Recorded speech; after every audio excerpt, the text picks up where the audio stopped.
Parmi les défenses d'organisations terroristes, la plus dangereuse au monde, une grande mer australienne a choisi de mener une opération de sauvetage. Cette opération était la plus dangereuse de son genre. Pour se diriger à la terre de l'organisation terroriste, l'État islamique en Syrie. Car inutile on a préparé ses valises et a quitté Sydney pour la Syrie, notamment la chambre de Houle, au sud-est de la province de Hasaka, contrôlée par des Kurdes en Syrie, de l'objectif de revenir ses petits enfants, dont ses parents ont rejoint de l'organisation terroriste de Daesh en Syrie.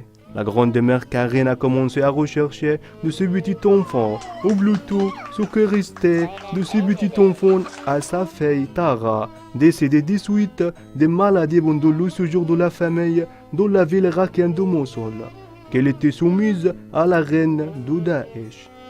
Les 3 enfants de Tara sont toujours en vie. Zainab, une femme enceinte de 18 ans, accompagnée de ses 2 filles de 3 ans. Oda âgé de 6 ans et Hamza âgé de 8 ans.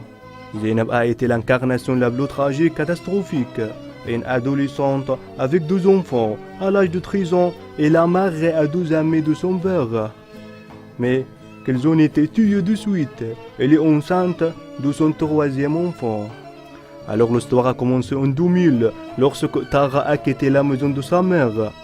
Mais elle est revenue pour communiquer avec sa mère et la rencontre à l'extérieur de la maison, pour dire qu'elle avait épousé un homme musulman converti à l'islam. Alors la surprise était que son mari était un citoyen australien d'origine libanaise, Khalid Chourouf, toxicomane, emprisonné à plusieurs reprises pour possession de drogue avant son mariage avec Tara.